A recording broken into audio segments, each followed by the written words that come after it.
The AMA Research Challenge is the largest national multi-specialty research event for medical students and residents. Hello, I'm Victoria Dannon, a co-winner of the 2020 AMA Research Challenge with Sean Shake. Today's interview features one of this year's 5 finalists for the 2021 AMA Research Challenge, interviewed by AMA's senior news writer, Brendan Murphy. Hello, my name is Brendan Murphy. I am a senior staff writer for AMA News, covering issues related to medical students and medical residents, and I am delighted to have Dr. Naga Ganti, an international medical graduate who is applying to residency programs, with me today. Naga is one of 5 finalists in the 2021 AMA Research Challenge for her research on e-cigarettes. Thank you for joining me, Naga. Yes. Hello, Mr. Brandon. Thank you so much for having me here today. It's my pleasure to be part of this podcast. My name is Naga, as you already told. I'm an international medical graduate from India. I did my med school back in my home country and gave my United States medical licensing exams and looking forward for specialty trainings in the United States.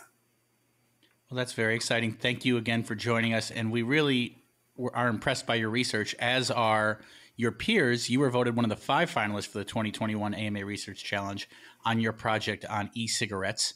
And I also should point out, this is a hot topic. The 2020 AMA Research Challenge had 2 winners, and one of them did some research on e-cigarettes as well. Can you tell us about your research on e-cigarettes, what makes it unique, and why did you find this topic appealing for a poster presentation? Yeah, that's a great question, actually. So when our team was studying the literature, we came across some interesting points particularly on the e-cigarettes. According to an article by Hazak et al., which was published in New England Journal of Medicine, e-cigarettes were more effective for smoking cessation than nicotine replacement therapy when both products were accompanied by behavioral therapy. And also there is an article published by Pierce et al. In JAMA, in which it says that the individuals who switched from traditional smoking to e-cigarettes were more likely to relapse.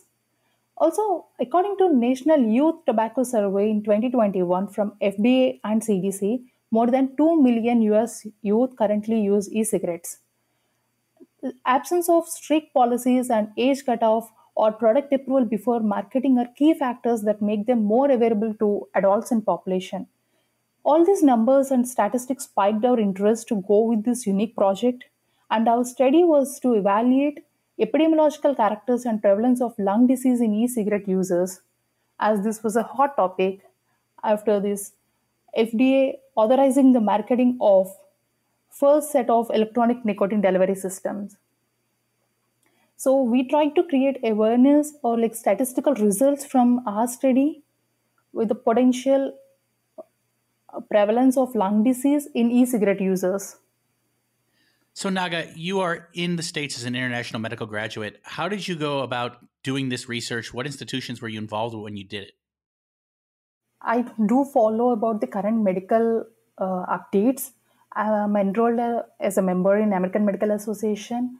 I want to keep myself updated with all the happenings or with all the new evidence-based medicine. So I go through this research articles and all time to time.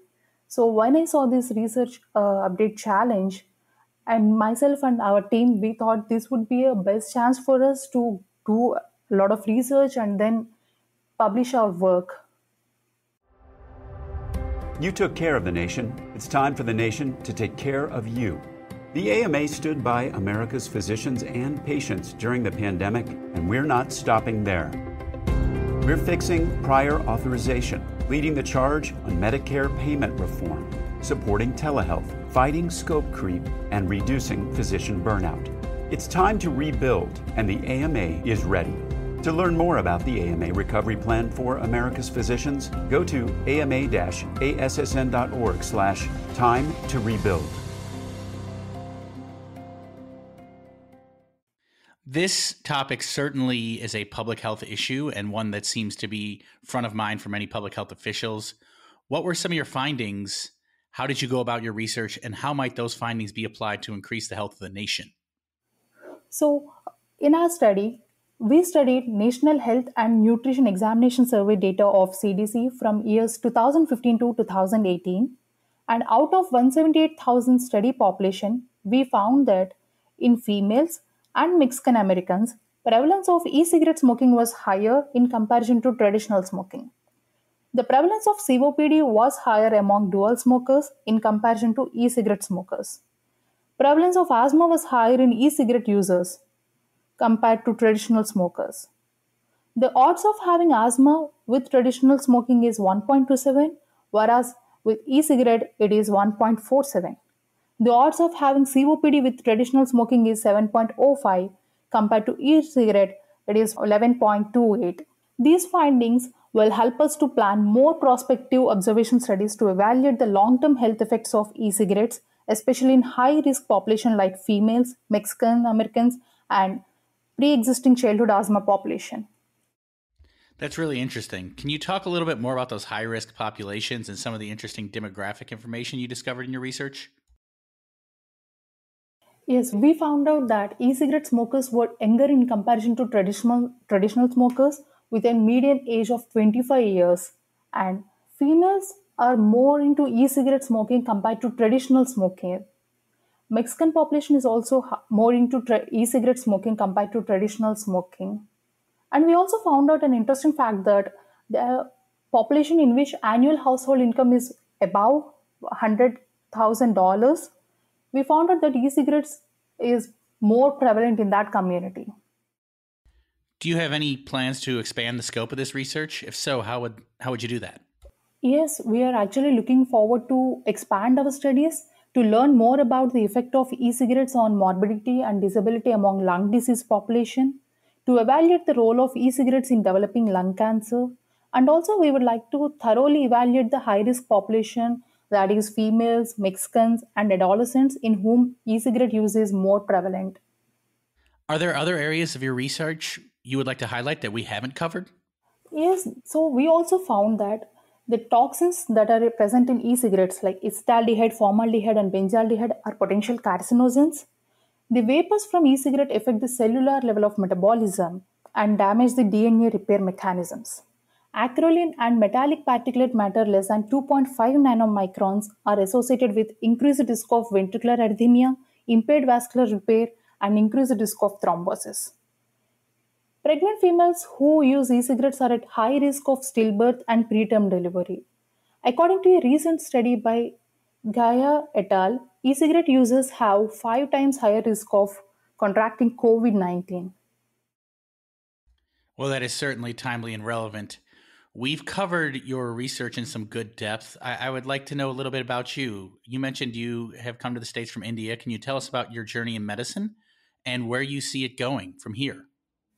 Yes, I migrated to United States and I did all the medical licensing exams. I'm looking forward to be a primary care physician in the near future after completing my specialty training. I would like to emphasize on primary care and promoting well-being in the community level and creating awareness about various emerging health problems and the necessary steps to be taken to prevent or to control them. That's my aim in the near future. Great. My last question, and this is a fun one. The research challenge comes with a $10,000 prize sponsored by Laurel Road. Do you have any thoughts on what you'd do with those winnings if you did win? Yes, that's an interesting question, though. Yes, this will encourage our team to continue research, to spend it on research-related expenses like article publishing costs, to publish in good, impactful journals like JAMA or BMJ, and so on, so that this work would be helpful. Well, that is very exciting that you would continue this research, and we look forward to seeing the next iteration of it. We also look forward to seeing you, one of 5 finalists in the 2021 AMA Research Challenge, presenting for 4 judges, and that will be on December 8th. So thank you so much for joining us, Naga, and best of luck. Thank you so much for having me here today. Join us on December 8th at 7 p.m. Central Time to see all 5 finalists present their research to an elite panel of judges. The overall winner will receive a $10,000 grand prize, sponsored by Laurel Road. For full details, visit ama-assn.org/research2021.